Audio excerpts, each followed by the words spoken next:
নমস্কার বন্ধুরা, আশা করি সবাই খুব ভালো আছেন। স্বাগত লিপি কথায়। আজ শোনাবো লেখক নারায়ণ গঙ্গোপাধ্যায় রচিত মজার গল্প পিসে মশাইয়ের মামার গল্প। গল্প পাঠ ভালো লেগে থাকলে দয়া করে গল্পের শেষে একটি লাইক দিতে ভুলবেন না। আর যে সকল শ্রোতা বন্ধুরা এখনও চ্যানেলটিকে সাবস্ক্রাইব করেননি, গল্প পাঠ ভালো লেগে থাকলে দয়া করে চ্যানেলটি সাবস্ক্রাইব করে নেবেন। শুরু করছি গল্প পিসে মশাইয়ের মামার গল্প।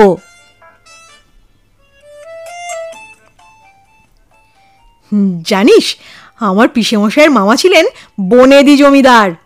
চপচপে ঘি দিয়ে পোলাও খেতেন, আস্ত আস্ত পাঁঠা খেতেন, টক বগিয়ে ইয়া বড়া বড়া অস্ট্রেলিয়ান ঘোড়া হাঁকাতেন, আর ভেলভেটে মোড়া মস্ত তাকিয়ায় ঠেসান দিয়ে নানা রকম এক্সপেরিমেন্টের কথা ভাবতেন। এক্সপেরিমেন্ট?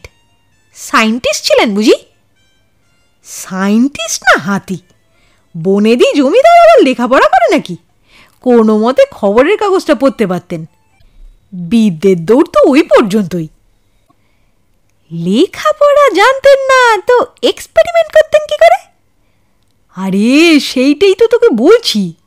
খবরদার, ডিস্টার্ব করিসনি, কান পেতে শুনে যা। পিসে মশাইয়ের মামা, মানে যার নাম ছিল নরসিংহবাবু, তার পরীক্ষা চলতো নানা রকম চলতি কথা নিয়ে, যাকে বলে প্রবাদ। সেগুলোকেই তিনি কাজে লাগাবার চেষ্টা করতেন।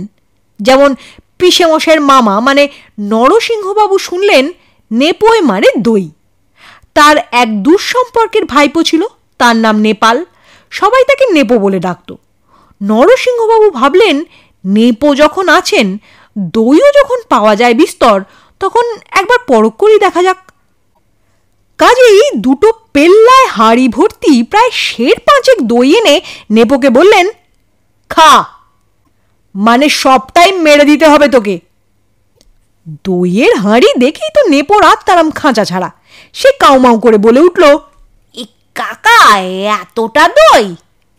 নরসিংহবাবু সিংহনাদ করে বললেন, কোনো কথা শুনতে চাই না। শাস্ত্রে যখন বলেছে আর তোর নাম যখন নেপো, তখন ও দই তোকেই মেরে দিতে হবে, নইলে আমি তোকেই মেরে ফেলবো। তারপর নেপোর সে কি নিদারুণ দশা! দই খেতে খেতে পেট ফুলে গেল, চোখ কপালে ঠেলে উঠল, দম বেরিয়ে যাওয়ার জো হলো, তবু থামবার জো নেই। তারপর নেপো যখন গ্যাঁ গ্যাঁ করে অজ্ঞান হয়ে গেল, সে কি হাঁড়ি দই তখনও বাকি। নরসিংহবাবু গোপের তাঁ দিয়ে বললেন, যাক, পরীক্ষাটা সার্থক হলো। আর নেপো গলা ভেঙে সর্দি জ্বরে ভুগে সে যাচ্ছে তাই ব্যাপার। তার আর এক ভাইপো ছিল, তার নাম নন্দ। বেশ মোটা সোটা, গোলগাল, ভালো মানুষ ছিল।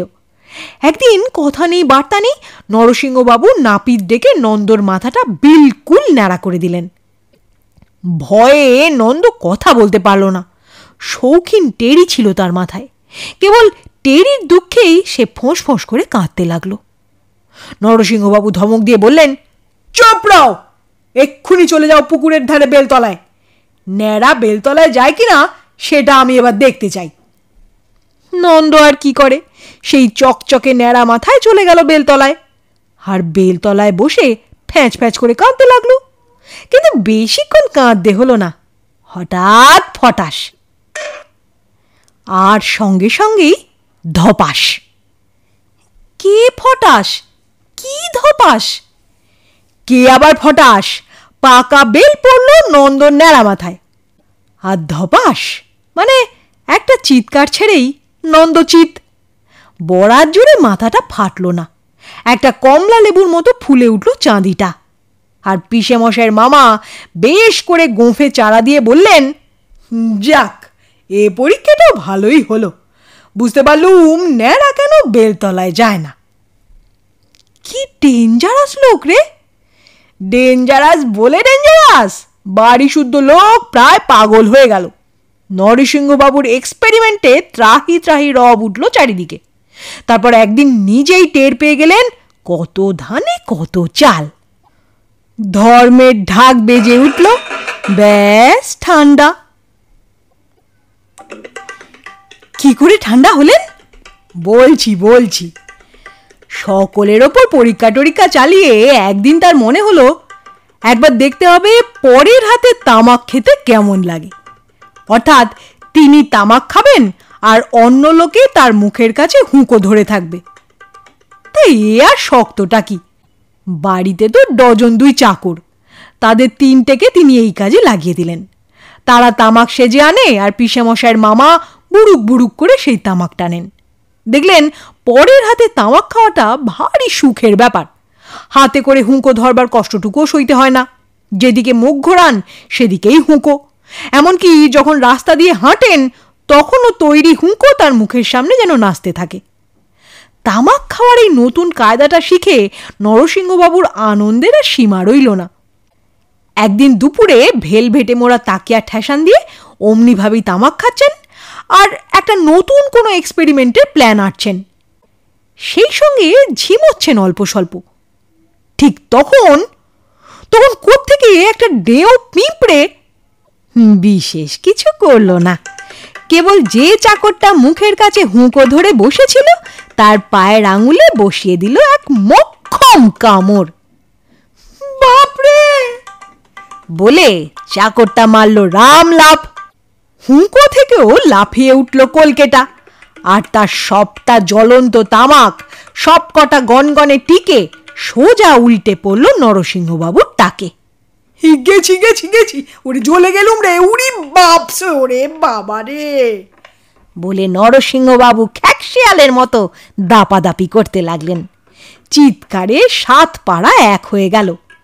আর পিসেমশাইয়ের মামার সেইটাই হলো শেষ এক্সপেরিমেন্ট, কারণ সেদিনই তিনি হাড়ে হাড়ে বুঝে গেলেন ঘুঁটে পড়ে গোবর হাসে এই বচনটার মানে কি। শেষ হলো গল্প পাঠ ভালো লেগে থাকলে দয়া করে চ্যানেলটি সাবস্ক্রাইব করে নেবেন আর বেল বাটনটি প্রেস করলে আমার পরবর্তী গল্পের নোটিফিকেশন আপনারা পেয়ে যাবেন। সবাই খুব ভালো থাকবেন, সুস্থ থাকবেন। অনেক ধন্যবাদ।